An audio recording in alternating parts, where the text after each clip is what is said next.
Okay, thank you so much. Good morning, everybody. I hope you are doing well.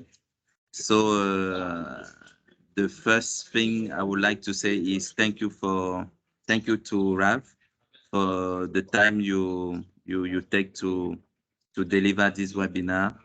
We really appreciate your availability. And good morning to the participants.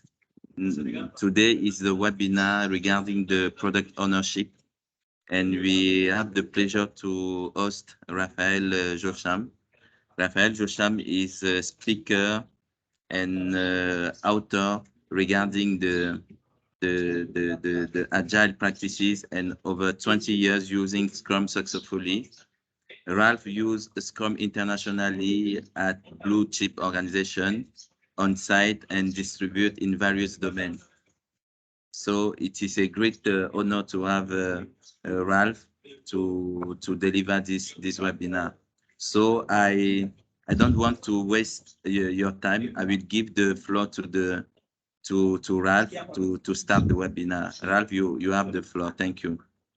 Okay, great. Thank you very much. Thanks for the introduction. I think you said everything important about myself. So let's not lose any more time here, and let's dive straight into the presentation. I won't be using PowerPoint. I'll be going through a mural, which I think is much more engaging. And for that, I need to share my screen first. There we go. You should be seeing a Chrome window. And I bring the window back here. Here we go. So I can see you as well. Feel free to keep your camera turned on. It makes it easier for me if I talk to faces instead of just black tiles, because otherwise it's like, well, I'm I'm just working and I get up and maybe do something strange. So what we will be doing here is let me just do this here. Can I do that? So I'll be like as lined out here in this introduction here, I'll talk a little bit about complexity, because I think this is really an important aspect to understand why Agile is the way it is. Then I'll give you a quick rundown about how Scrum works. And then we dive a little bit into this idea about product ownership, why we have a product owner in Scrum. Then we talk about what is a product. Some of the things are really short, but I think they're important in the regard is that they provide a good conceptual flow. And then at the end, we summarize everything about this value stream and thinking about products in regards to value streams and how you can take it to a scaled product. If you have questions throughout the conversations, feel free to ask me anytime. I'll try to have also an eye on the chat window. A little bit of a challenge to have my eyes everywhere, but I'll have an eye on that as well. I might park your question if it's sometimes I just need to convey a specific amount of information, and then but otherwise just feel free to step in and ask a question. And I don't see, here it is. I'm not so familiar with Microsoft Teams. I'm more a Zoom person. Anyway, here we are. So hello, we just had that. So let's go straight in there and look into complexity. And feel free to type some of your thoughts into the chat window here as well. Let's say you are in charge of, let's say you work for a hotel and the hotel has rooms you can rent for trainings, for conferences and things like that. And your challenge is to keep the room at a 22 degrees Celsius from 9 till 5 p.m. in the evening. The rooms do not have a thermostat, and I just claim we do not need to have a thermostat. We know the laws of thermodynamics, so we could just calculate when to heat, when to cool, when to just provide fresh air. And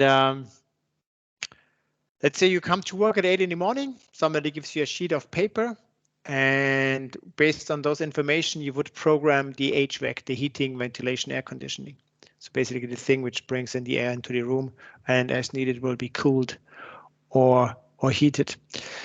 Now, which information would you need in order to program the HVAC system? So if you have some ideas, just throw it into the chat window, and I'm happy to just type them into the mural we have here. None idea, no ideas? Okay. So I probably usually what I hear in my trainings is probably the number of people. Because right now you are about an 80 watt heat source. A human being sitting around is about 80 watts. Maybe the activity of the people, what they're doing. Maybe they meditate or they do aerobics. If they do aerobics, they will dissipate more heat. Maybe other heat sources, like a projector, maybe food or something along those lines. Maybe the weather forecast. Hey, what's the weather forecast telling us? Is it going to be nice, hot, rainy? What else comes to my mind here right now? People, activity, sources. Maybe the insulation of the building. Maybe, it's more like a really good isolated. It keeps the temperature, it keeps the coolness, or maybe it just, loses it all the time, more like a tent. Maybe the location of the room. Is it in the basement? Is it at the very top? Is it north side, south side? That probably plays a role. And maybe numbers of windows and doors. Let's say number of windows, and then let's say windows and doors open, close. So maybe it's really hot outside, you would open the door and warm would come in, or you would have a cold. No, I'm living in Europe. Sometimes in winter it's get really cold, and maybe somebody forgets to close the window. I think that's a good list here. And now, looking at those here, which one of those would we believe are constant or guaranteed foreseeable? And well, I think the number of people can change. Maybe there was a traffic jam, people show up late or not at all. Maybe they change their agenda, they do something else than what they planned for. Maybe heat sources, maybe I bring in a new projector, which is really hot, or don't use a projector at all. Maybe the weather forecast is wrong. Insulation, I think that's fairly stable. That shouldn't change. The location of the room doesn't change throughout the day. Let me just go here and let me change it to green as well. The number of windows doesn't change. Well, we could argue that maybe there's some blinds you can let down, but let's just say this here as well. And the windows doors open close, we cannot, because maybe somebody opens a window door and forgets to close it. Let me just put one more on here. The capacity of the HVAC, heating, ventilation, air conditioning, again, how quickly can it cool? So based on those information, I would then try to program the HVAC, and probably will fail because for whatever reason, more people show up, they do something else, the weather forecast is wrong. So essentially my plan will not work. Now, and this is where a thermostat comes into the picture, because you would go to the thermostat and dial the device, let's say to 22 degrees Celsius, and I'm not a thermostat expert. Well, let's say every 5 minutes the thermostat compares. Okay, it's too cool, I need to heat. It's too warm, I need to cool. I'm in the range, I don't need to do anything. And by establishing that feedback loop, we decouple ourselves from the uncertainty we have.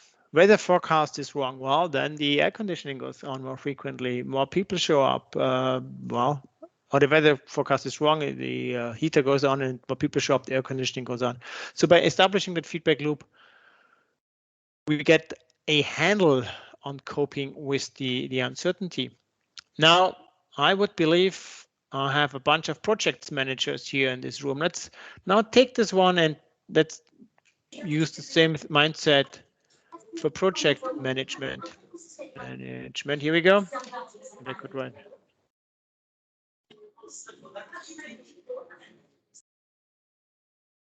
And now, which variables? I have some noise here in the background right now. Is there something we can do about that?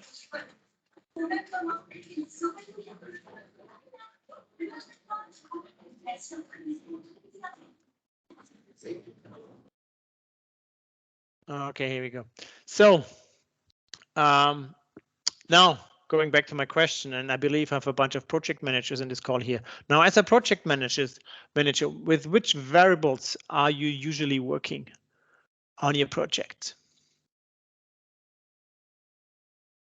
Please just type something in your chat window.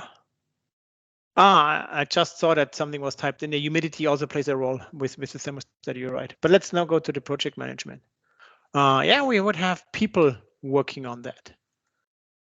Sometimes also referred to resources, which I do not like at all, because we are human beings, not batteries. What else? Scope, great. Here we go. Scope twice. Yeah, time, maybe a budget as well, I guess. Maybe some quality standards we have to fulfill. Maybe it's a medical product or something along those lines. Maybe regulations that we have to use GDPR or something else. But then we might have other resources as well, like infrastructure, maybe certain technologies and things like that. Maybe we also have some interfaces we need to integrate with if it's a software product. What else? What else? I guess that's a good list. Let's stop here. So now looking at this, what we have here, what is here constant or guaranteed foreseeable? And really now I would really appreciate your input. Is there something you know as a project manager, I know this will never change. We know the accurate number before we start and there will never be a change. Anything? Anything coming to your mind? Well, I would think regulations probably are fairly stable. They might change, but usually you get a lead time to get adjusted to them.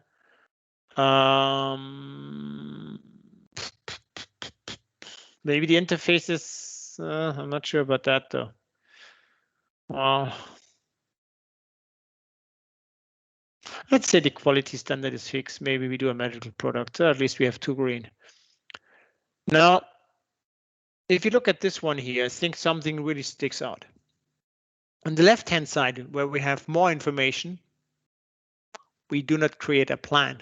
We use an empirical approach. And if you look in a dictionary, empirical means guided by experimentation and learning.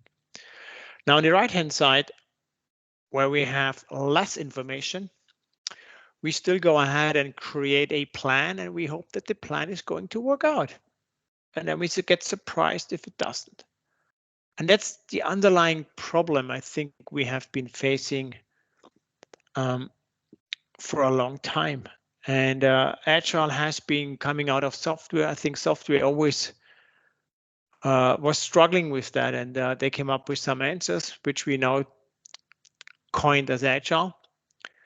And now basically leaving software, those ideas, those Agile ideas now also penetrating other areas as well. Now I have clients from all different kinds of. I recently had a lawyer in my training, and she wanted to run her law office with Agile Scrum. And now let's look into why it is like that. And for that, I'd like to show you the so-called Stacy graph or the Canavian framework. Now let me just go and look into my iPad here quickly. So here we are. So the things I'd like to show you is kind of first the Stacy graph. Actually, I have something prepared I can use. There we go. Stacy for once. And further down, Canadian. Okay. So here we are. Let me bring it over, zoom in a little bit. Here we go. So let's look first at the Stacy graph. So developed by Ralph Stacy, he's a professor in the UK. So we have 3 dimensions here. And the first one is scope. Now the scope has a lot to do about what are we going to do. The x-axis is technology. basically answering the question about how are we going to do it. And the third axis is the people axis. Basically answering the question, who is going to do the work? Somehow it's a little bit dodgy today. Doesn't want to write. Now, if we know exactly, so let's do a little bit more explanation here first. So scope has a lot to do with this, the level of agreement. If we all agree this is what we want and we all are sure we're not going to change our minds, awesome. Yeah, no, it's all set here. And but if it's more fluid, yeah, it's probably further out there. Now, technology has a lot to do with certainty. If you know exactly how to do it, let's say we use this technology, works for sure, no problem. Or maybe, hey, we have to develop our own technology. There's nothing out there. And the people axis is all about, do we have the skills we need to build it? And do we have the right level of collaboration? Now I'm going down to 2 dimensions, otherwise it would be too hard for me to draw. Now, if we know exactly what we want, and we know exactly how we can do it, we can combine those points and say, hey, that is simple. Strange what's going on today with the drawing. I might have to restart my iPad.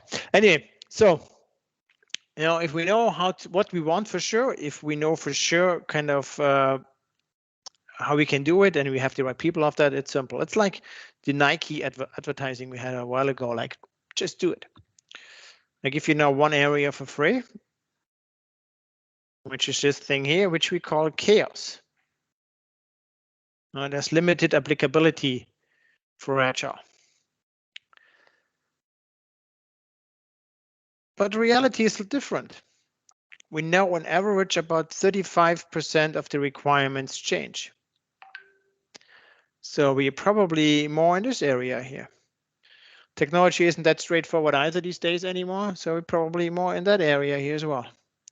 Now, if we combine these points here, we can say this is complicated.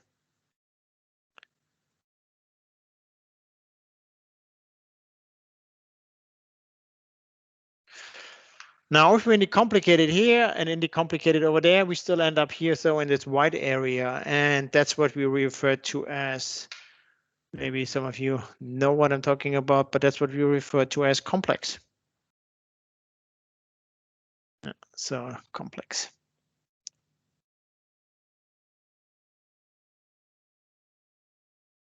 Now, I believe what you do is complex. Maybe not everything what you do is complex, but the whole construct with its dependencies and so on makes it complex. So now let's look into what complexity really means. And I use just a second here to restart my app.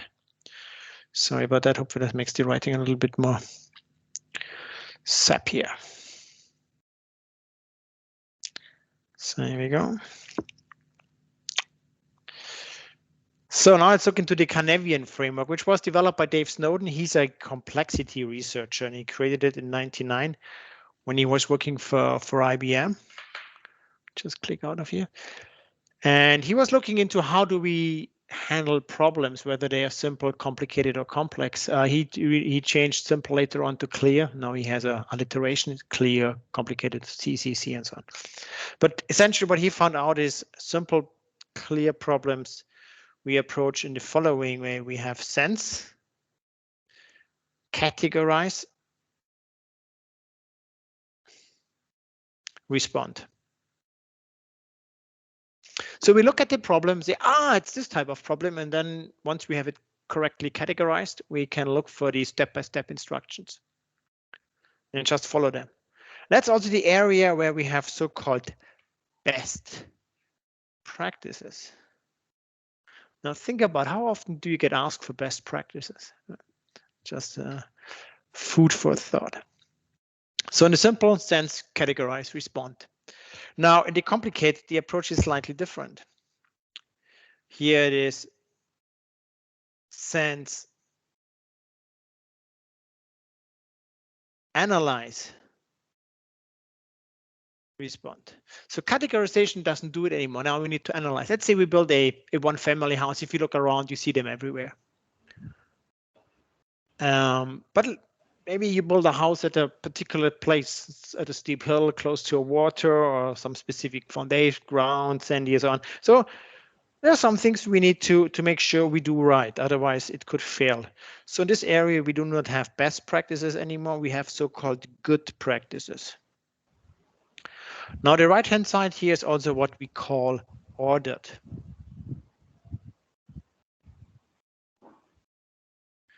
Ordered in the meaning there's a clear correlation between cause and effect.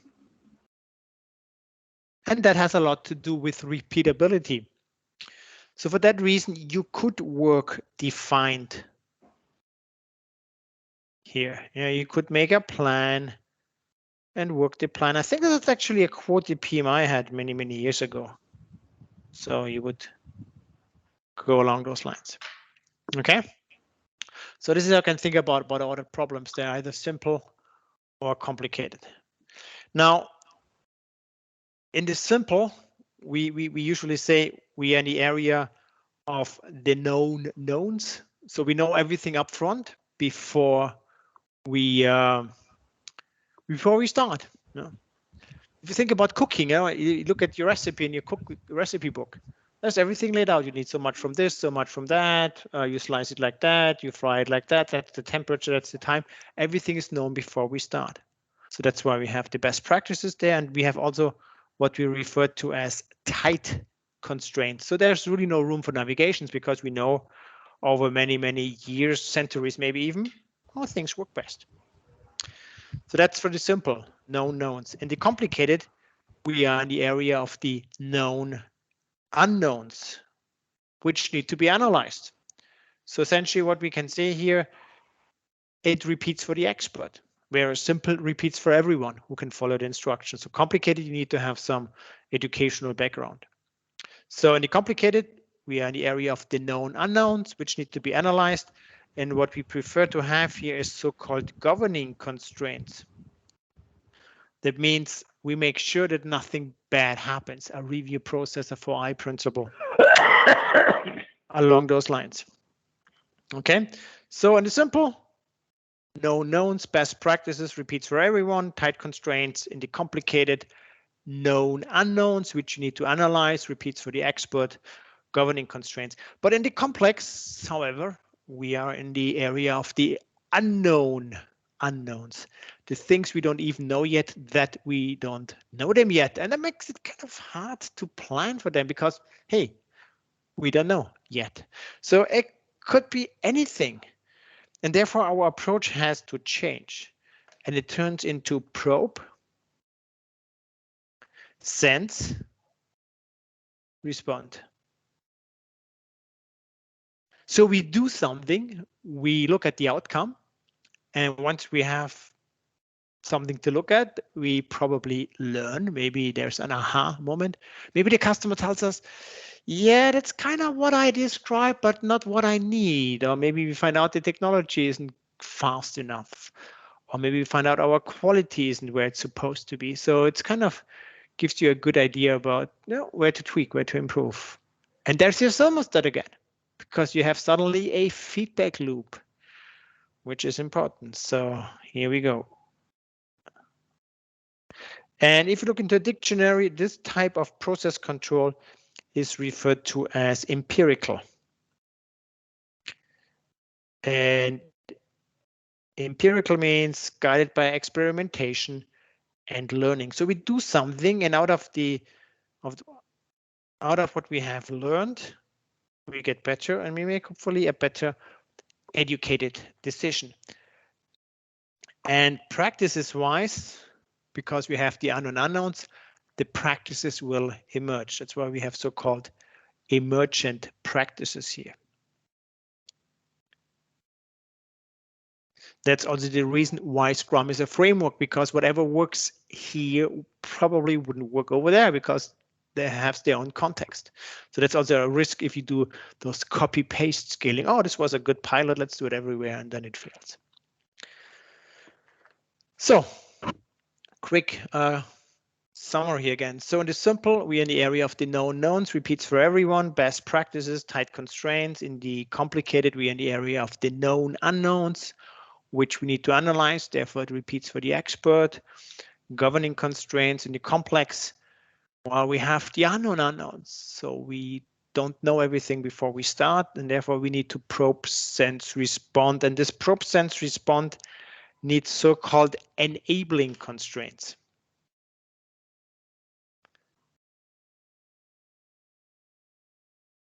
Okay, now an enabling constraint is probably something you have done already, a proof of concept prototype. But enabling constraints could be many other things as well.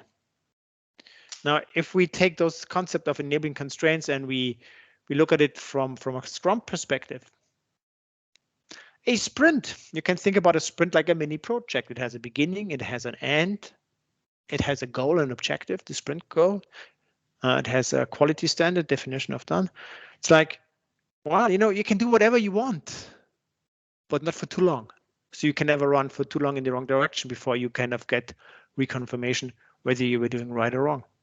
So the sprint length is an enabling constraint. And I just mentioned it, the definition of done is another enabling constraint. Hey, you can do whatever you want within that sprint, but this is the quality standard you have to follow. So whatever we have, it's always in a releasable state if we apply it for software. Another enabling constraint is the cross-functional team. Instead of having all the people with the same education, same background, we just say, you know what? You have a business analyst, you have a programmer, you have a tester, you have a UX, you have whatever you need according to your definition of done skill-wise in your team. And that's good. You have even people with different past experience, different similar things they have been working on, and they bring that in, and that causes friction. But that friction is healthy because it helps us to surface problems, hopefully early on, so that we can tackle them and give it a try. And then if it worked, great. If it didn't, well, at least we have something to re-emerge on, kind of going through the same loop here again. Well, at some point you have to make a judgment call whether you're in the simple, in the complex, or in the complicated. Let's say you believe you are in the complicated, and you're right. You make the perfect plan. The plan couldn't be any better. But now something outside of your circle of influence changes. Now, I think we all experienced it in the last couple of years. Now, something happens which nobody really foresaw, and it changed everything overnight. So in this situation, you would be pushed out of the complicated into complex, but you would still handle it in a complicated way, in a linear way, which we, as we have learned will not work. So therefore, you will find yourself really quickly in chaos. Now, the other thing which brings you into chaos are the so-called traps of complacency.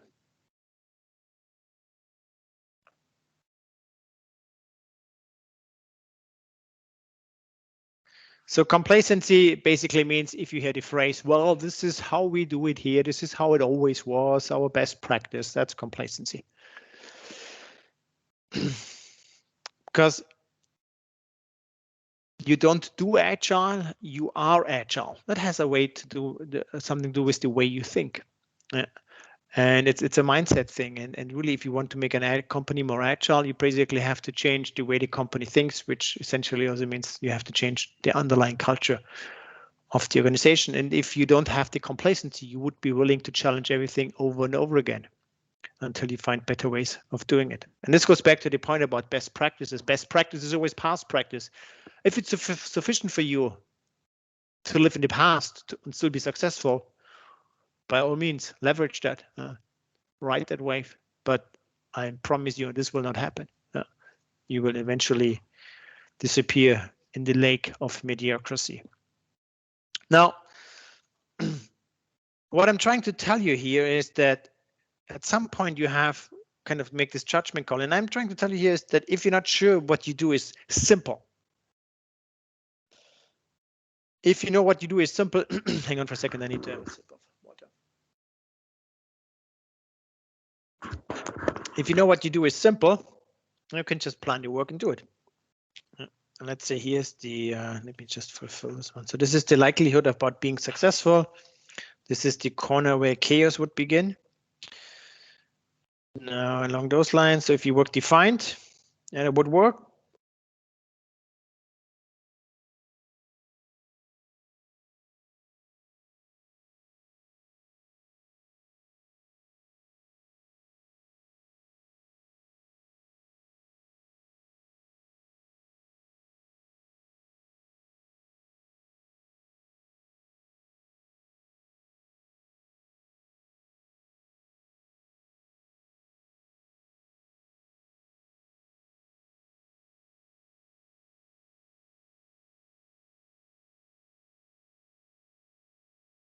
I should be unmuted. Is there anything you have?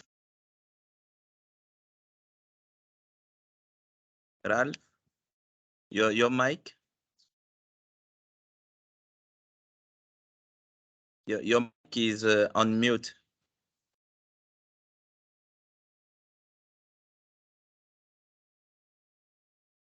I somehow, yes, can you hear me now? Yeah. Yeah. So I'm not sure what happened. I just unmuted myself and then I was muted again. I'll try to, so if this happened or something like that, just give me a shout. Was I on mute for longer? Did you miss anything specifically? No. It was Okay. short. Well, yeah. Thank you.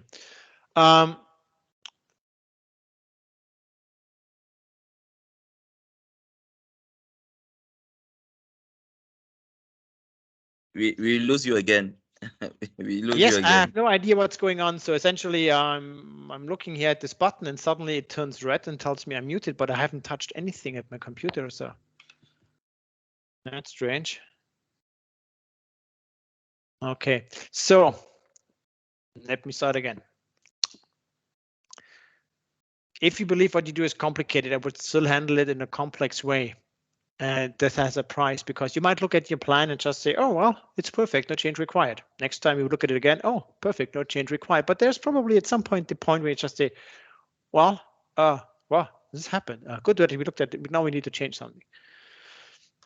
So this has an overhead, but on the other hand, I believe it's minimal enough to justify because the likelihood that something will happen is large enough. Essentially, what you can say is that on the right-hand side in the ordered, you have planning as a document. Over here, planning becomes an activity. And this continuous planning allows us to really leverage emergence, which is an important and really important aspect of Agile, and basically why we have to do what we do in Agile, because we work in a complex environment. Now, one last thing I'd like to throw on here is that the product we build is complex. It probably lives over here. Maybe you have heard about the term analysis paralysis. So we are paralyzed by all the options we have. But now out of this complex pie, which we could never really understand on its own, we take out a small slice and we bring it into a sprint. Now you can think about it, and I mentioned it before, a sprint is like a mini project. It has a scope, it has a schedule, and it has a budget because we know how much the people will cost us for that sprint. So a sprint can be considered more as complicated. So we bring it over here, and then we can look here at the product, and then all the learnings in regards to, are we building the right product? Are we leveraging the right technology? Do we have the right skills and the right processes and the right people in place? All of that we can then pipe back over there. So essentially, the way of working iterative and incremental is a dance between complicated and complex. Okay. One last thing I'd like to throw on here is budget. So, I mean, that's really kind of a tough thing, because in the simple, I can tell you, if you cook that, it will cost you so much.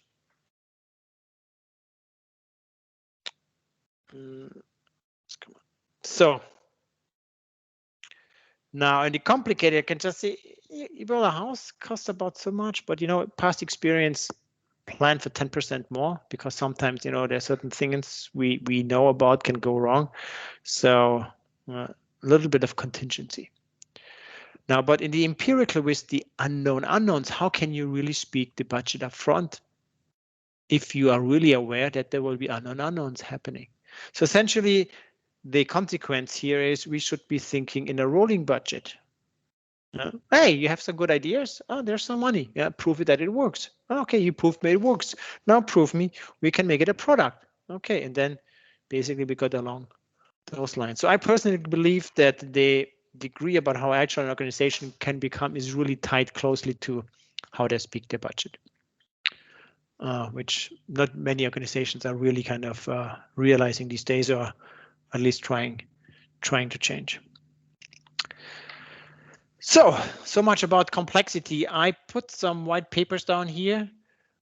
This one, I think, here's the interesting one. It's a Harvard Business Review white paper from Dave Snowden and Mary Boone, 2007.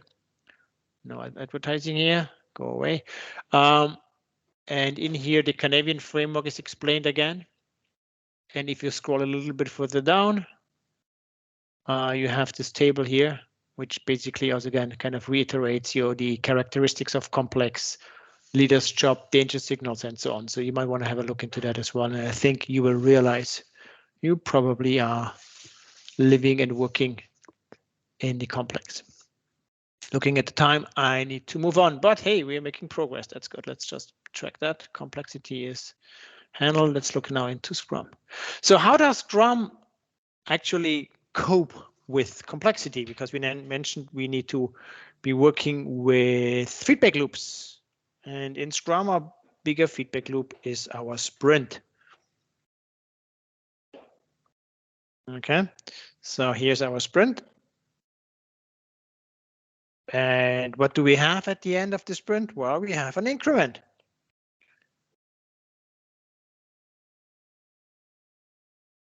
And this we look at in the sprint review.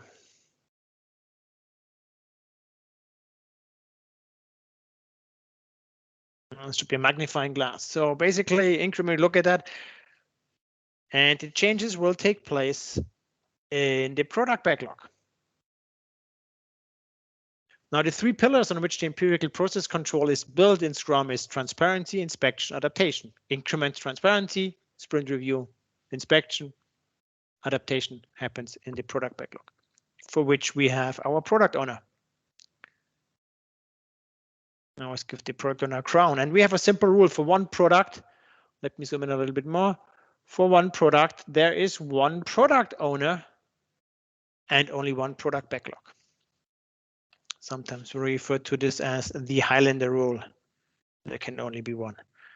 Has the benefit, quick decision making. Hey, PO, we need to talk. We have here options. And okay, let's do it this way. Now, if we would have a board or something like that, it would probably take a week until we get everybody on the same table. And then they would talk a lot and say, we don't have a decision. Just keep busy. So quick decision making. But on the other hand, as we have learned from Spider-Man, with power comes responsibility. So that's why I also like to draw here the gallows, because as the product owner, you're the single ring of black, because you alone could make all the decisions. So all the burden is laying on your shoulders. So maybe a good practice as a product owner is talk. Go out and talk to people. Maybe you should go out and talk to your stakeholders, your users, sales, marketing, operations, and a few more. Maybe you should go out and talk to other product owners in your organization. Maybe you should go out and talk to some analysts you have in your organization and find out what's going on. And all of these information combined with the vision you have for your product. And that's a really important aspect, because Agile does not just mean, oh, we have no clue, let's do something. Agile means we keep the path open, but we have a clear goal. So we would have a clear vision and a clear product goal we want to achieve currently, like an interim step. Which is one of the commitments in Scrum. So here we go. Now, who makes the product owner happy? No surprise, these are our developers. Now, the important thing is that the increment at the end of the sprint as an enabling constraint, remember, is that our product has to be done according to our definition of done.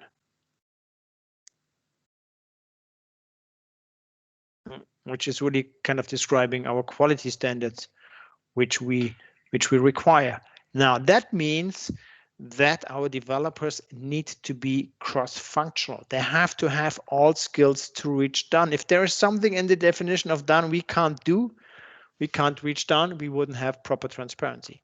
Let's say we need 4 times programming skills, but we also need testing skills. And I also would expect that the developers test what they create. I would also expect that one of the developers, programmers is an architect, a business analyst I love to have on my team. Maybe it's something with a complicated UI, somebody who knows about UX, bang, 7 people. Now we would have a nice cross-functional team being capable of delivering the increments every sprint. Now, after the sprint review, we would then have the retrospective. What I'm trying to draw here right now is a microscope.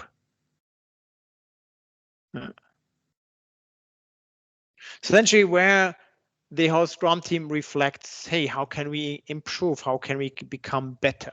So if you think about it, the review is all about, on this Stacy graph, the what, the scope axis, and the retrospective is about technology, about the skills, the human factors, processes, and other things.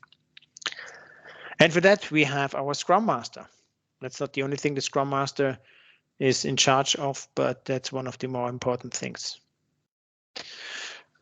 And this 3 accountabilities together is what we refer to as the Scrum team.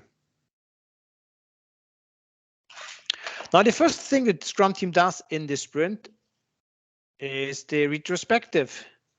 It's the sprint planning, sorry. I should never think about something else and talk about something else. This doesn't work. So, sprint planning.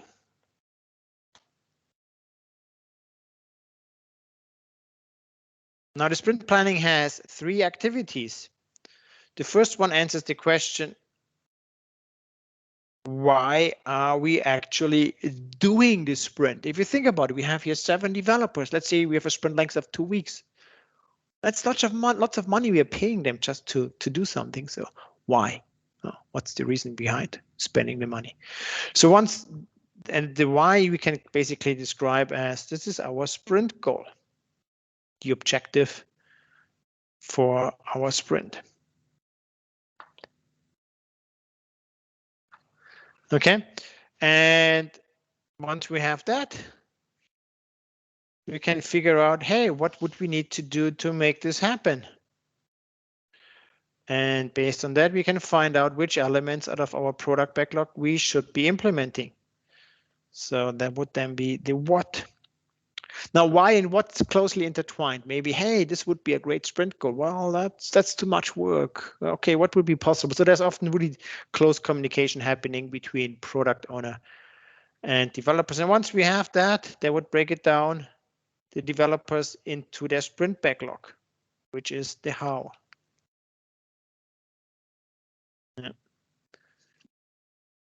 And then we are already in the sprint. And we have then a board like that. Or maybe also a burn down chart, which looks like that. Let's say here we would then have our 4 elements out of the product backlog. So this would be these guys here.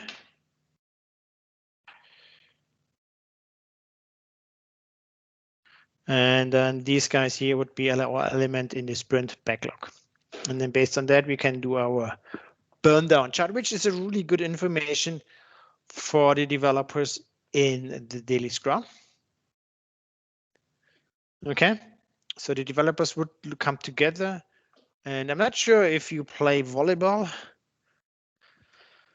in Senegal a lot or watch it on TV, but in volleyball or in some other sports as well, there's this concept, I think ice hockey, but I'm not sure about that either. But anyway, timeout, just say timeout. Basically, you would stop the game, the players would come together and just say, hey, 5 minutes ago we were winning, now we are losing.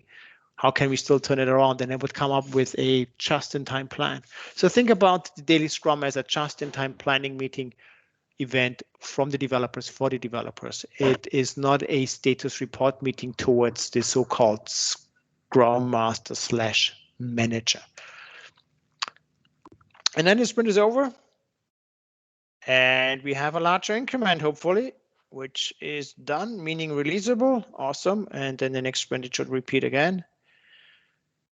And then this is a good platform in the sprint review to show it to our stakeholders. Yeah. And we, I mean the developer, the Scrum team. So we would have the product owner, developers, and that's a good way of building trust. I have one simple rule. If I build a software product using Scrum, no PowerPoint. Now, what do you show if you don't know how you can well work with PowerPoint? How about real working done product? Maybe it doesn't everything yet, but that's what it's doing. It's potentially releasable. And then the sprint is over. Not really yet. We first have to go into the retrospective. We again here the whole Scrum team. And then we would look into how can we improve, what went well, what didn't go so well, and how can we improve. And then the next sprint starts, and that's it. That's Scrum. Took me about, I think, if I time myself, usually it's like 11 minutes. So it's not that complicated to do. I think Scrum is, the rules are simple of it. It's just not easy to implement because it goes counter so many belief systems we have in place.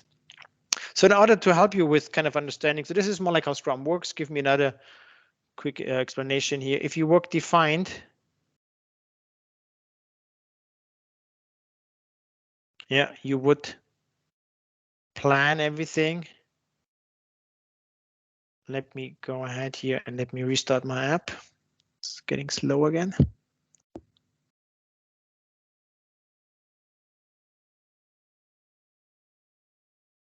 There we go. Then we would analyze it. Wrong pen. Then we would analyze everything, design everything, implement everything, test everything at the very end. And there's always this question mark because it takes us a long time to really learn whether we did the right thing.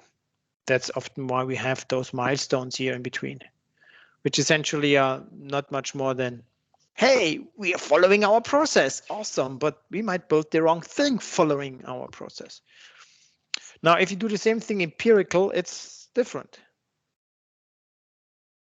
So there would be a little bit of planning in the beginning, and I had between 3 days and 3 months everything. Both of them were multi-million-dollar projects, but basically driven by your initial product goal based on the vision you have. You would come up with, hey, what do we know? What do we believe we should be doing? And with that information, you would build your initial product backlog, then really quickly plan your first sprint. Because of having a cross-functional team, you could do all of these activities in parallel. And then you would have review retrospective of your small increment you have created. And once you show people something, they usually come up with, hey, I have an idea. Would it be possible? And instead of saying, oh no, this is a change request, you can just say, yeah, let's talk about that. Let's figure out what's possible. There might be some additional challenges, but more time, more budget. But overall, let's talk. This goes back to the Agile Manifesto, customer collaboration over contract negotiation. Then the updated product backlog goes into the next sprint planning. Out of the retrospective, we try to improve. And then we would plan the next sprint.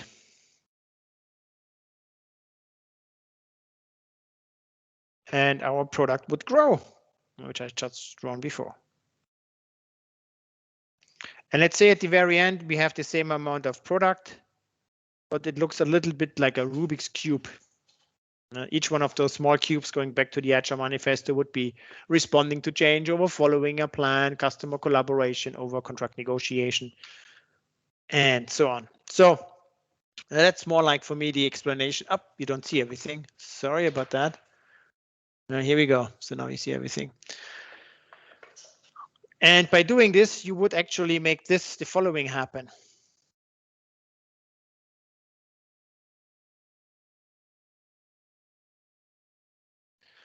If we look here at transparency, ability to change,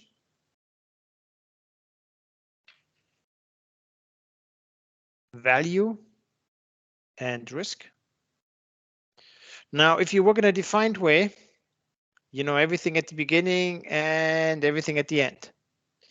Ability to change reduces. If we realize in the testing phase at the very end, oh no, we misunderstood something in the beginning, it's really tough to change.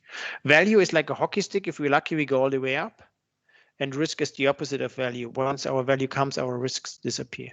Now, if we do the same thing driven by value, not by activity, transparency would look like that.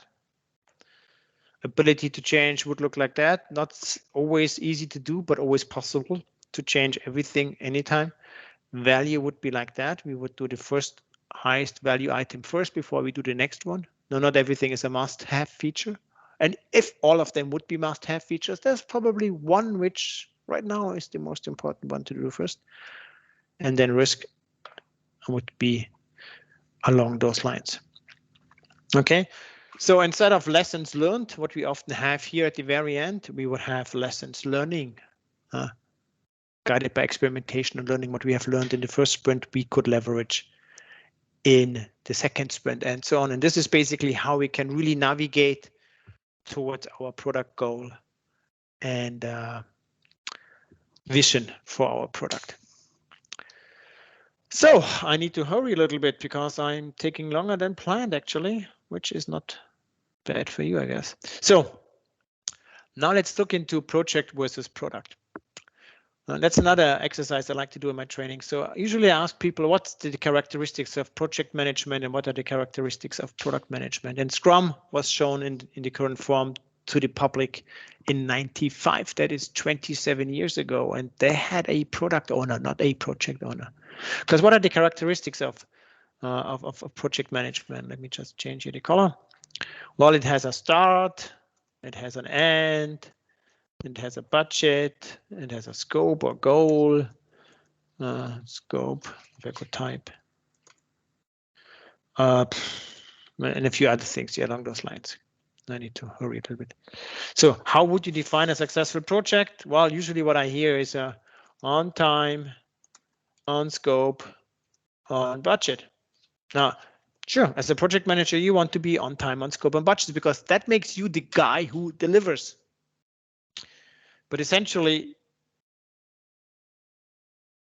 you might just build the wrong thing on time, on scope, and budget, and nobody would be happy about it. But hey, you did a good job. So usually, what metrics do you steer on in your projects? Well, it's usually how are we doing schedule-wise, how are we doing scope-wise, how are we doing budget-wise, kind of the classical ones. It's a little bit simplified here, but that's the bottom line. Now, what are the characteristics of product management? And that's really interesting. It's different. Not so much, but a little bit. So essentially, we would say product management. We would first try to understand is what is needed. And then we would try to understand our customer. And then we would maybe clarify what we need, talk to them. And hopefully validate some of the things we can validate early on. So how would you define a successful product? Well, you would have a happy customer. Yeah, you would maybe have a high net NPS, or maybe lots of sales. Eventually, it should boil down to, hey, we do make money with what we're doing. So what metrics do you steer on with? This is kind of feedback, maybe customer surveys, and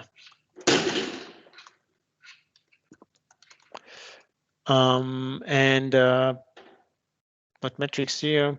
Well, it could also be then time, features, along those lines, and a few more.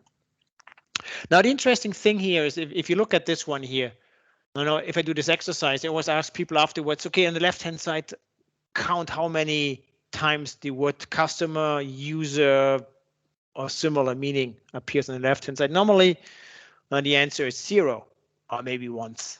Now, on the right-hand side, it appears pretty much on every block. What does the customer want? Happy customer, and so on. So it really brings in the customer. And I think this is really important, because in the end of the day, what we do is not for ourselves. It's not for our prestige. It's for our customers. We have to make them happy. We have to help them to solve something they couldn't be doing beforehand. And that is the reason why Scrum has a product owner and not a project owner. Now, I'd like to quickly introduce you here to the product or project management onion. So normally what we see is that every organization has a company vision.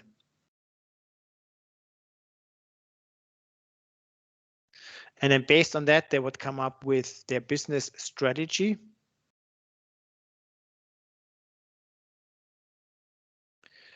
And down here, we would then think about value and possible solutions. Value and solutions discovery. And down here, delivery and validation. But now in between here, there's this disconnect. And in our book, Don and I, we call it the product management vacuum, or the project management vacuum, excuse me. And maybe you can remember from school, from physics class, a vacuum has this strong need to fill itself. And if you're not really careful, it fills itself with the regular artifacts. Maybe you have a charter. Maybe you have milestones. Maybe you have reports. And those reports are commonly based on time, scope, and budget. Kind of the classical things. But again, this goes back to, hey, we are good. We follow our process, which we have described.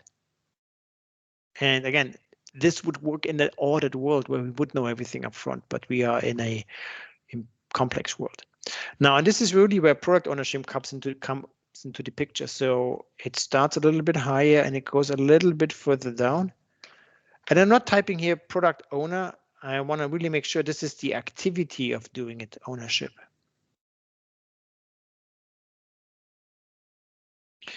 So essentially, as a product owner, you need to have understood why the organization wants to do that.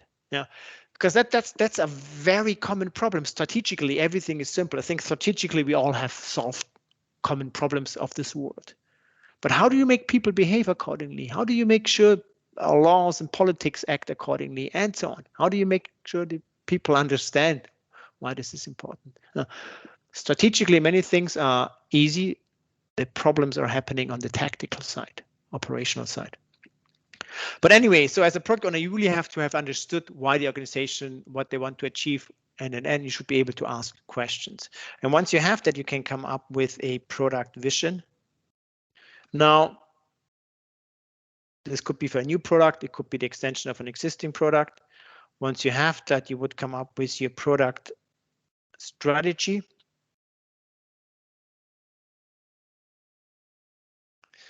And then you would give it to the developers, but you wouldn't throw it over the wall. There is my specification document, do it. You would tell them, hey guys, so this is the problem we need to fix. And I have some ideas. What are your ideas? Let's talk about that.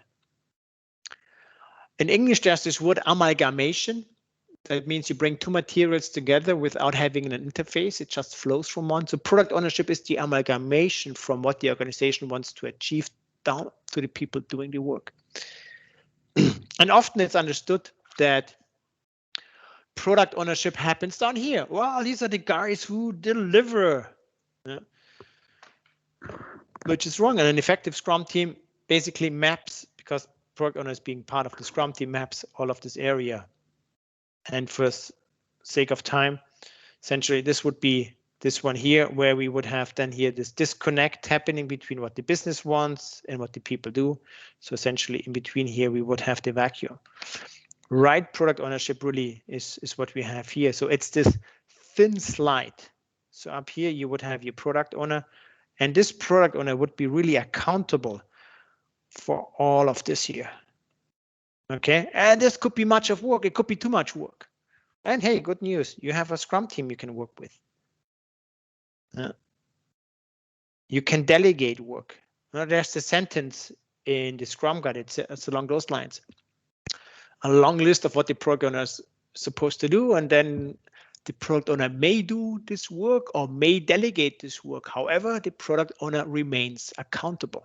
So in English, there's this difference between responsible and accountable. So you would always stay accountable as a product owner. You can delegate some responsibility. And this is then here we can think about the amalgamation between the product owner and the developers working for the product owner.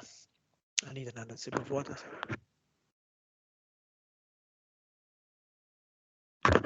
Now,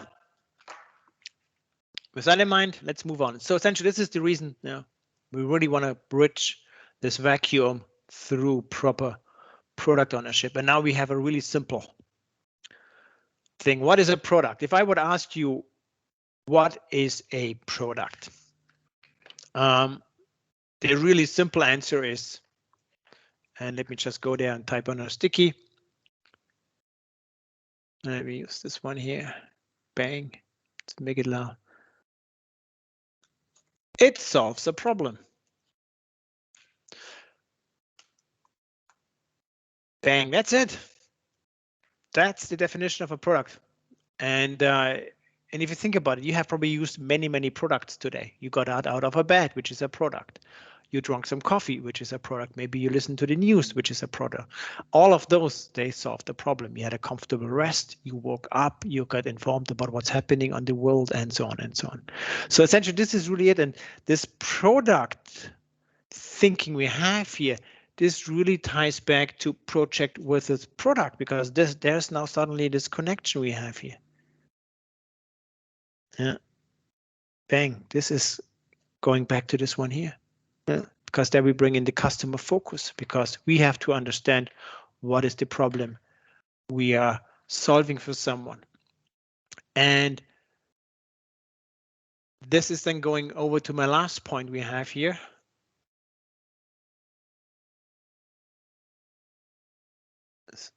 And let's just jump there. Now, what I see normally in organizations is the following. Please scroll over there.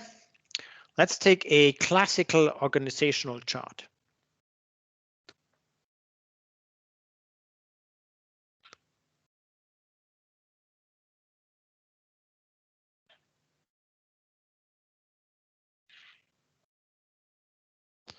Let's say the organization says, hey, we are doing Scrum, so they would have a product backlog in each one of those areas.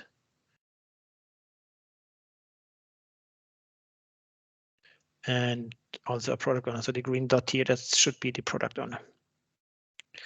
Let's say now an initiative comes to be worked on. That thing here. And then it's being broken down. Oh, you work on that, and then you give it to them, then you give it to them, then you give it to them, and then you give it to them. The last ones that have nothing to do for that. Now, what happens in that situation? What happens in that situation? And I've prepared something else here. This one.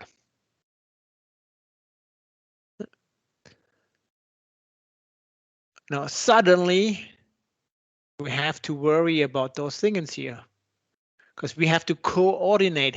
When is the handover happening from this to that? We would then probably get this sequential mindset, and we would start to think in milestones. Now, all of this dependency management and coordination effort requires suddenly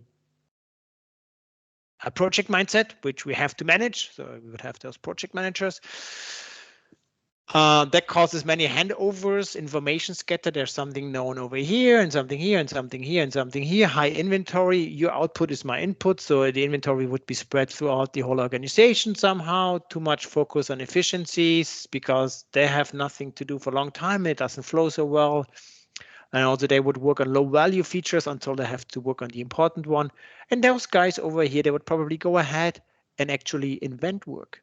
Now this causes a cost of delay and probably less value. Now, if you think this is really bad, let me show you this here. Because then the next thing comes in parallel, where do you have to work on? And the next thing.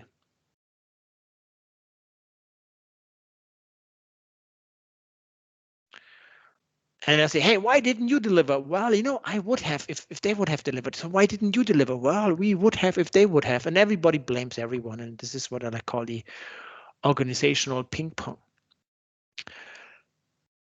And this is essentially kind of what we want to solve again with this rule about having one product owner.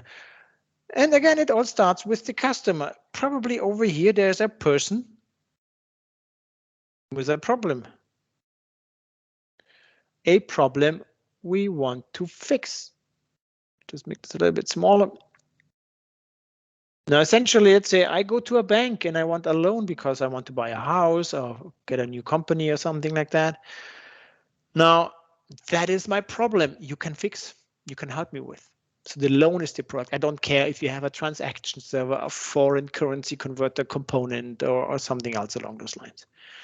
But essentially, it's really about identifying, okay, this is the value stream for this customer.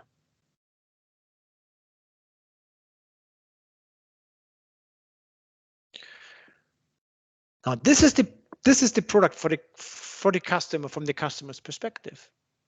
And which I said, you know, the things which make us successful as an organization is customer happiness, because if they're happy, they will get more of our product. And if they get more of our product, we probably make more money. Now, essentially, we have to take that value stream and turn it into a product. So this would then become our product. Now, instead of, let me say the sentence in a minute. So we would have this product for which we have one product owner and one product backlog, but now scaled product, because it's probably a bigger one, we would have several teams working for that product owner. So essentially this would be the product, this would be a team. In each one of those teams, you would have a bunch of developers.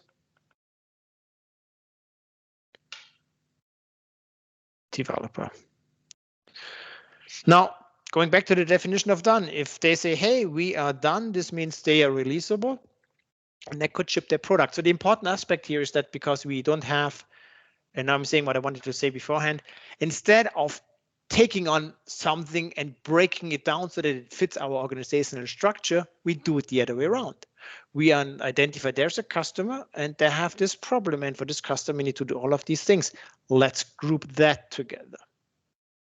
So structure our organization around what provides customer value. And as long as they're done, they can ship. Maybe something happens on the market. They would just go out and just say, cool, let's do this fix. Oh, we are still done. No problem. Next release. Bang. Now, then there would be other products here as well. So there would be some overlap. And another one. So there could be some shared components. So what we talk here is not that there's a team working for two products. It would mean two products share an underlying technology. So I just want to give you a heads up. I probably will be done on time. So for Q&A, we would have to run a little bit over. So let's say this yellow product wants to change this component here. Going back to the Agile Manifesto, I would expect that they go over there and just say, hey, individuals and interactions over processes and tools. Now, these are the changes you want to do. Would this work and so on? They would find an agreement, implement it, make sure, hey, we are done. How are you doing? Oh, we are done as well. Great. Next release. Bang. Easy. Let me just bring my thing up again before it auto-mutes. The same thing would happen here and here. Now in the center is what I like to call the crown jewels. Everything would depend on that. How can we make sure nothing bad happens there? So the easiest answer is, oh, let's put a team in charge for that. And they would have a product backlog. And I would ask him, hey, can you do this for me? And I would say, yes, Rolf, no problem. And then I would probably ask, okay, when can I have it? December. Yeah, December, end of December. I thought more about next week. No, Rolf, December. No, a component team is always a bottleneck, always. So essentially the question is, how can we bring this fence down here? And how can we liberalize the way we can work on that? And for this, we would have then technology, and for software, the technology is available. So I'm not going into details here, continuous integration systems, test automation, and stuff like that. But this is essentially the idea. So you start off with the customer. I always like to say the sentence, follow the money. So what is actually bringing money into your organization, work backwards. And the way you can also think about that is that, like those subway maps, you have those different subways, and there's some intersections where two subways come together, and then you can change. And there are some knots where there's several subways. Usually it's the main station come together and some other major hubs. And that's the way you can think about that. Each one of those subway lines would be a value stream. Some of them are totally isolated. Some of them are intersecting, and the intersection would be a shared component. And this is really where they would then have to collaborate. But keep in mind, if you have a good definition of done for that shared technology, it wouldn't be a problem. So now keeping that in mind,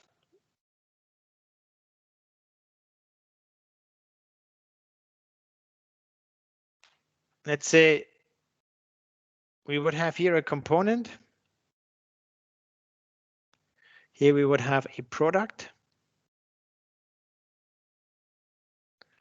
And here we would have a large product.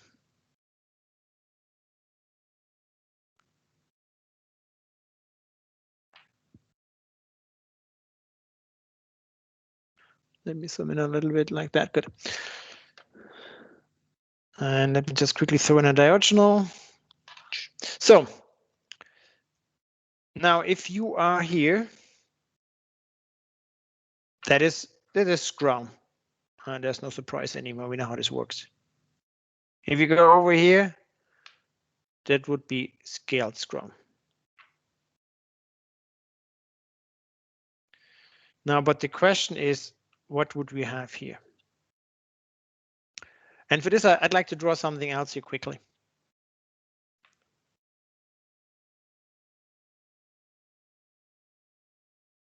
2 by 2 is always good. And let me just restart the app again. It's getting slow again. And let me scroll over while we wait for the reboot.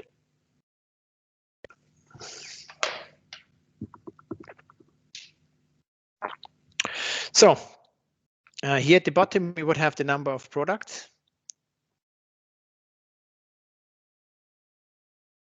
Here we would have the number of teams. 1, more than 1, 1, more than 1. So at the bottom left, no, 1 product, 1 team, that's Scrum again.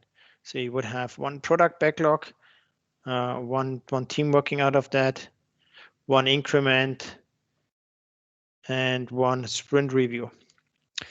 Now, Scrum. Up here, you would have scaled Scrum, which I just talked about a little bit. Scaled Scrum, think about stuff we have over here. Still 1 product owner, 1 product backlog, but several Scrum teams working for this product owner. So you would have probably a larger product backlog. Now you would have several teams working out of this one here. And at the end, still 1 increment because they work for 1 product owner, 1 product, only 1 sprint review. Now at the top right, several products, several teams. That's where I like to think about, hey, you as an organization, you should probably have a portfolio backlog. These are all the things you want to do, and you should refine that product backlog, maybe then break out elements here and then bring them into one of those teams, but more like a pull out of your portfolio. Now at the bottom right, now let me just do one more thing here quickly. Now, here we can say, well, you know what, this is Scrum. So this is this one here. Now scale Scrum is this one here. Now at the bottom right here, we have now one team working on several products, and this is where I like to draw that thing here.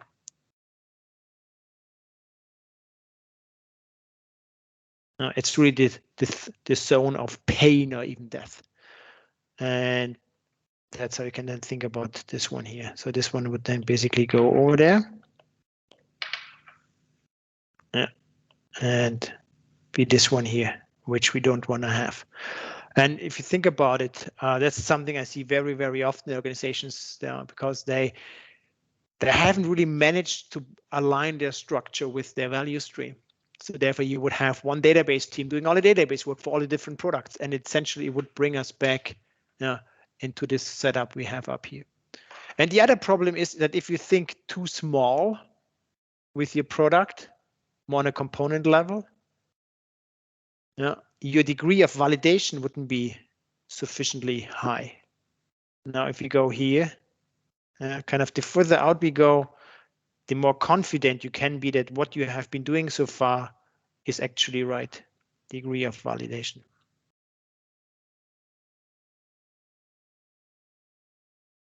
Okay.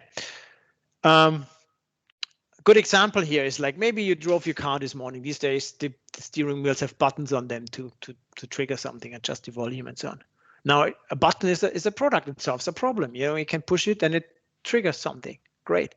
But I don't think you buy buttons for your steering wheel. So now a steering wheel where the buttons are being put on is also a product. No?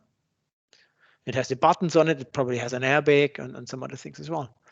So the steering wheel on its own is a product. You can buy them. There are big companies specialized in making that. But again, you probably don't buy a steering wheel. You buy a car. So the car is your product, which solves your problem. Transport of yourself, of your loved ones, or maybe of some materials and goods.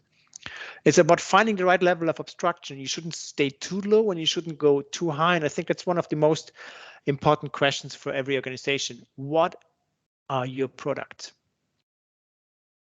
And I usually like to say, hey, let's go down into your lobby. Usually you have those glossy brochures. And let's look at those and just, you know, this is what you advertise. This is where you want people to think about when they think about your company. So probably these are your products.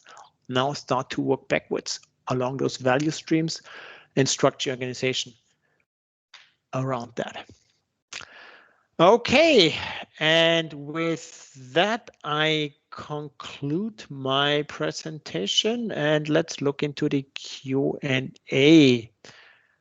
Questions?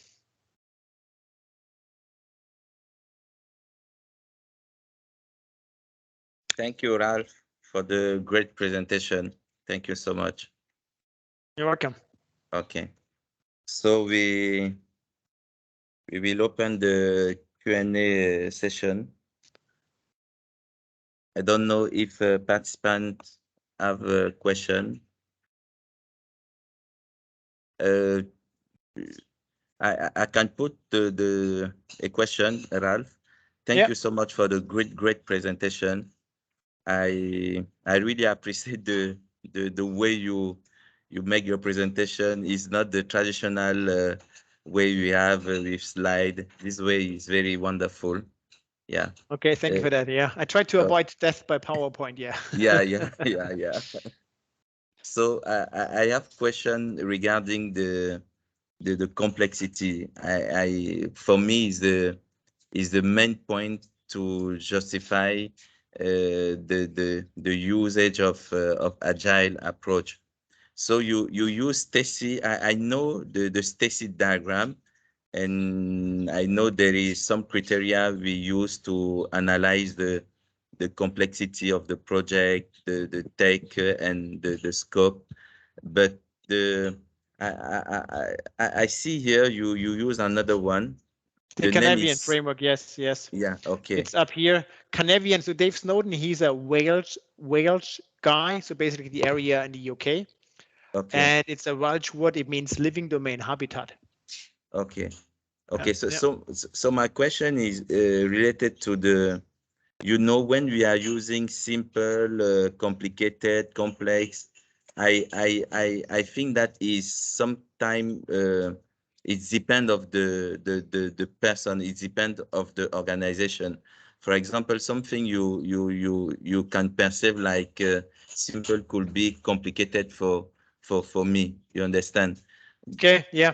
Yeah, the relativity. So I would like to know how this relativity could be addressed in the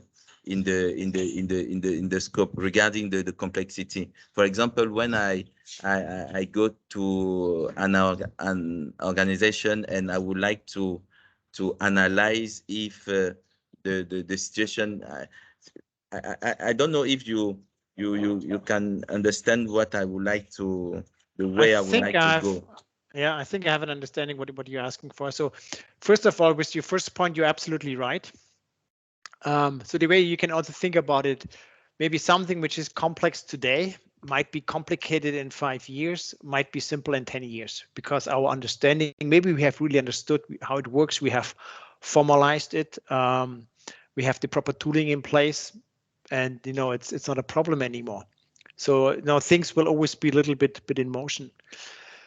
But overall, and this could also mean maybe one company is more advanced in certain things. For them, it's like, well, let's just do it. And another company is really struggling with that because they don't have built up the knowledge, the infrastructure, the tooling, and so on for handling those problems. So there's always a little bit of transition, and what's working over here might not work over there.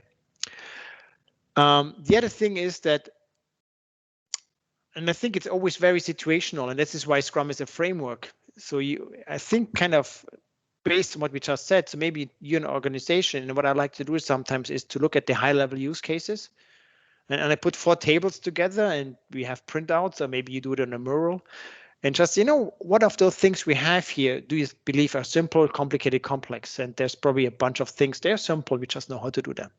Other things, oh yeah, we know how to do them, we just have to make sure we do them right. And there's other things where we just think, we haven't really done this before. Like, this could happen, and this we don't know yet, really complex.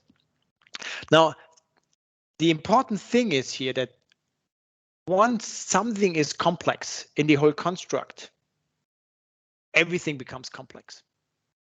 Complexity is highly infectious. You cannot isolate it out, because once you have the unknown unknowns, anything could basically happen. So, and for this regard here is that if you, and this is why I always say, I'd rather err on the side of making something, considering something as complex, which might not be, but on the other hand, I have an empirical process control in place, which helps me to cope with the unexpected situations. Whereas in the other one, I might not know about it, and I just blindly follow the plan and run against the wall, and then be surprised if we have a bigger problem later down the road. Did I answer your question, or? Thank you so much. Thank you so much. Yeah. Okay. Yeah. Okay. We will give the audience opportunity to put questions. Do you have some questions to Ralph?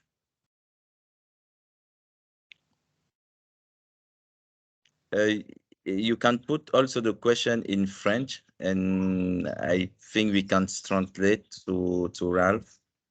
I'll even try to read them myself, because my wife, she's from France, so okay, good. I have some basic knowledge of French, but it's okay. No, if I'm there, I can go into a restaurant and do stuff like that, but that's about it. Okay. If question, could you share, for example, the extraction of this? Yes, I can do that. This was one of my questions here as well. So I just go here and I trigger the PDF export. Okay. And I'll send it to you once it takes a couple of minutes. Okay. Okay. Thank you. Yep. Thank you. Thank you. Okay. Let's see if we have some question in the chat.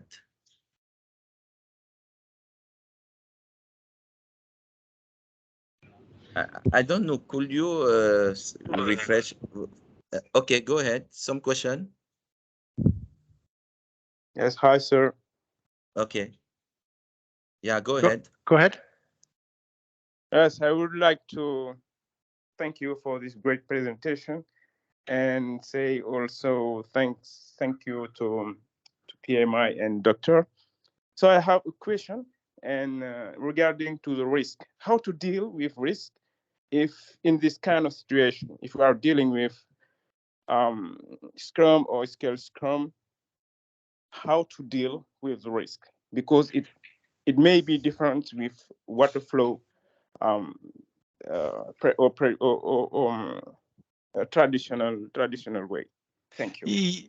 Absolutely, and that's a very good question. So I think, in a classical way, we try to we create a risk matrix, which the probability and the impact of a risk is listed on there. And I think that there's nothing wrong with that. But no, risks also have the tendency, or risks appear out of unknown. Something happens suddenly, and we have a problem, and then we need to handle that. And so if you think about what types of risks do we have, maybe we have a people risk. We don't have the right people or not the skills or something like that. Or we believe it could be a risk, or maybe we have a feature risk, or maybe we have a technical risks.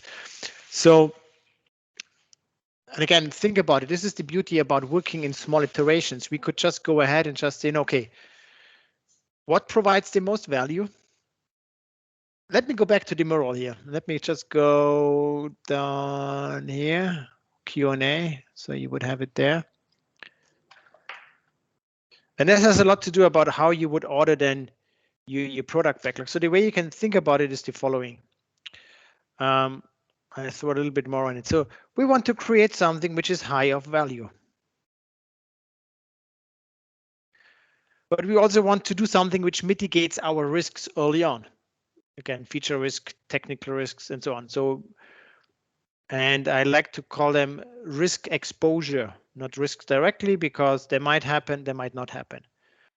So essentially that means we do the elements of high value, high risks first. So if we would have something which provides high value and helps us to tackle a high risk exposure item, awesome, let's do that first. And then we would have something of value if we could handle the risks. And if you do it this way, you would actually get to this value curve I had drawn before, and you would also get to this risk curve that you would handle them in this way. And maybe you just have to implement something else before you can tackle a risk. So maybe just, well, this is just a risk, but for this we need this and this in place. Okay, so we can't do it on sprint 1 or 2, probably sprint 3. Maybe this is our sprint goal. Can we solve this scaling problem for our clustered whatever cloud services we have? I'm just making stuff up here. And then on sprint 3, after sprint 3, we would know, yeah, we can do it or not. And if the answer is no, it doesn't work, we can go back to the drawing board and just say, okay, here we are. We spent money on 3 sprints. Do we want to continue? Do you want to pause it for right now and do some further research, or what's going on? We would also have a really good handle on escaping the sunk cost fallacy, where we just say this thing costs so much already, just let's pour in more money until we get through it. Not sure if I answered your question here. Yeah, thank you, sir. It's very clear. Thank you. Yeah. Thank you, Rav. Another question? Yes, I think I do have one. Okay. Hi everyone. Hi Onana. Hi Ralph. Thank you very much for the presentation. From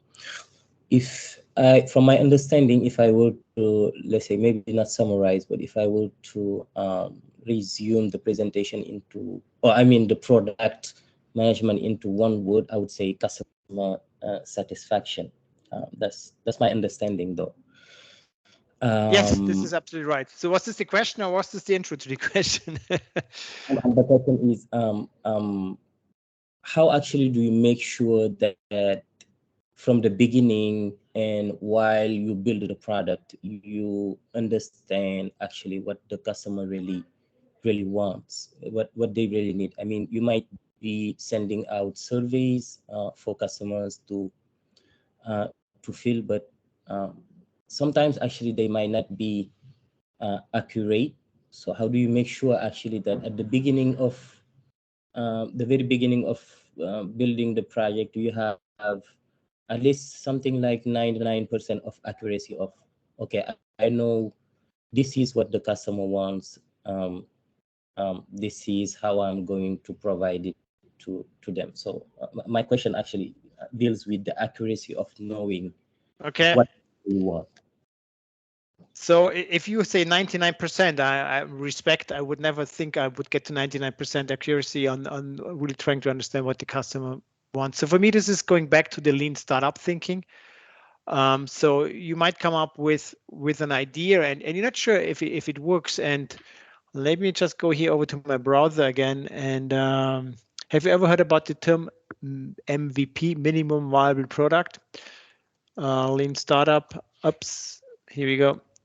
And the MVP has been kind of a little bit, I'm not sure what I'm showing here right now. This is a talk. I don't want to show that.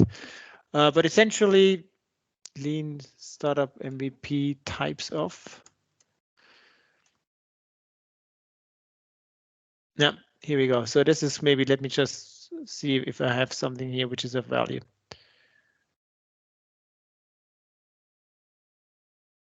Here we go.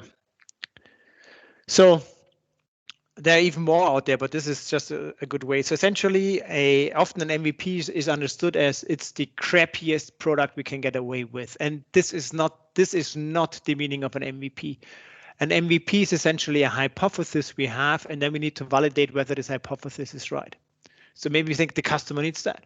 Okay, then we need to maybe come up with an MVP idea. And maybe you would do a smoke test. Maybe you launch some advertising on Google with SEO, and you just say, well, I'm spending whatever $2,000 a month, and I just see like how people react to that if they go to the website. And then maybe you can do something which we call a concierge, is where you make a website and you would advertise a product which doesn't really exist yet, and then you would try to make people interested in that. I think if you look at Kickstarter and Indiegogo and all of those platforms, they pretty much go in this direction. Somebody says, I have an idea, and enough people are willing to buy into my idea. Actually, I can make my idea reality. Wizard of Oz is a really interesting one. It's probably my favorite one. Maybe you remember the movie Wizard of Oz, classic out of the 60s, 50s, something like that. And in this movie, there's a robot, a tiger, and essentially they're all fake. You know, they're not really a robot. They're not really a tiger. They're just kind of people in costumes. And this is the idea behind that. So Wizard of Oz would be to create something which gives someone the expression about using a product, but it is not really a product. And a good example with this one here is Zappos. Is a US-based company out of Las Vegas. They were bought by Amazon many years ago for quite some money. And they had the idea about selling shoes online. So now if I know my body size, I can just order t-shirts and pants probably, and they fit. But shoes, you know, even if I have the shoes of the right size, I probably still want to put them on and see if they feel comfortable. So essentially what they were doing is they built a really simple website, or not simple, but they built a kind of a website. Then they walked down the road 2 blocks to a shoe store. They took photos of the shoes which were in the store, and they put those photos online. Now people went there. So their idea was, the underlying idea was that people can order as many pairs of shoes as they want, and they can return all of them free of charge. They wouldn't have to pay for shipping and handling. So, I mean, this is a good idea. It might work out. You don't know. So this was the Wizard of Oz MVP. So they basically put photos of shoes they didn't have online. When people ordered those shoes, they walked to the shoe store, they purchased those shoes, they mailed them out. Some came back, some didn't. And they also calculated a little bit with how much surcharge they would have to do in order to make money. And after 2-3 months, they knew it's going to work. And then they invested more. And this goes back to this rolling wave investment I mentioned. So you wouldn't spend billions immediately for this idea about selling shoes online. You would just say, no, there's some money I'm willing to gamble to answer my question. If the answer comes back with yes, it works, awesome, I have an idea about my next step. If the answer comes back with no, it doesn't work, I can reevaluate my options. Maybe I pull the plug, maybe I try something else. Did this help? Absolutely, it does. Thank you. Okay, sure. Thank you. Another question I would like to ask you, Ralph. You know, in project Scrum is really a product management approach. Even we usually think that it is a project management approach. So I would like to know what is your thought regarding the place of the project manager. You know, in the classical way to manage project, you have a team with the project manager, but in the Scrum, for example, you don't have a project manager. In the PMP question, for example, when they are talking about a project manager in the Scrum project, which role is it? Is it PO or is it the Scrum Master? Because we don't really have a project manager in the Scrum approach. Okay. So let me go down here and answer this question here. And I give you a little bit of heads up here. You might not really like the answer, but that's I'm just giving you the Kool-Aid straight. So let's go back to this project management triangle you probably all know. Now scope, schedule, you can see it, and budget. Now, and let's say budget is probably mostly people. People we have to pay. So now, as a good project manager, you deliver on time, on scope, on budget. And whether you deliver the right thing, that's not really a concern. So you're not worried too much about scope because you just do what you were given. And if all three corners from this triangle are fixed, this on that date for this price, and nothing can move, nothing can be flexible, something else will give. And the something else which will give is quality. You will sacrifice quality. Now, maybe I've been to places where just, you know what, this doesn't work, but let's ship it. It comes back as a bug next week. And this is a different account, different department even, yeah. Those games which are. So, and we have two types of quality. We would have technical quality in the meaning of good, solid engineering. And we also have quality in the regard of we built the right product. In a regulated environment, you would differentiate between validation and verification, building the right product, right? And this is the handle how you can think about it from a Scrum perspective. We just say, you know, the activities we have in project management are really important. How we handle them can change. So what we would say is, and I often do this exercise if I work mostly with project managers, is I ask them a long list. What are the things you do as a project manager? And there's plenty of things. And then I just basically do something. Let me just scroll over here a little bit. Then I just say, okay, here we would have the product owner. Yeah. Then here we would have the developers. And then here we would have the Scrum Master. And then we would have here someone else. So then we would have all the cards up there. And then I ask them, so after I have explained Scrum, so who's in charge for the product? Well, the product owner. Who is in charge for the estimation? Well, the developers. Who is in charge for making sure problems get solved? The Scrum Master. Who gets in charge for this and this and this? So things get really kind of covered through the roles we have in Scrum, and there might be one or two things which are not really fitting in there. So the activities of what we do or what you do as a project manager will be covered through the people in the Scrum team to a very high degree. Maybe not everything. Maybe there might be something on there which you just say, well, could you look into that? And the way you can think about this is how we build up checks and balances. We say everything around scope and schedule, this remains with the product owner. I can say, I want this first, I want this second. I can't tell the developers, and this is how long you have. This is how much it can cost. And this is where the communication would have to take place. And if you look at the white paper, the new leaders framework for decision making, I put on the mural as well. They always talk about increased levels of interaction and communication. So we need to talk to each other. And if we think about the people, these are our developers. So the Scrum Master is there to make sure the developers can correctly, professionally, we always have professional on our Scrum.org t-shirt, make estimates correctly and do a good solid work according to the definition of done. Avoid this quick and dirty solutions along that way. So this is the way you can think about project management as an activity, as needs to be addressed, but not as a specific role. And this is how it is. Sorry about, maybe that's not what you wanted to hear. It's okay. Thank you. We can take one last question. One last question.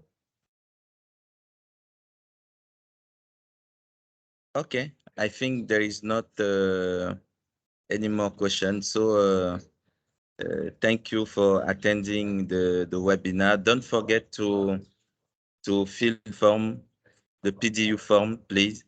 The webinar will give you 1.5 PDU. Just fill the form and you will have your PDU. So I would like to thank a lot, Ralph, for the great presentation. The presentation was very wonderful. Even we are not English speakers 100%. We understood very well your message, and thank you so much for your time and your dedication. Thank you so much. You're welcome. Thank you. Thanks for having me. Thank you.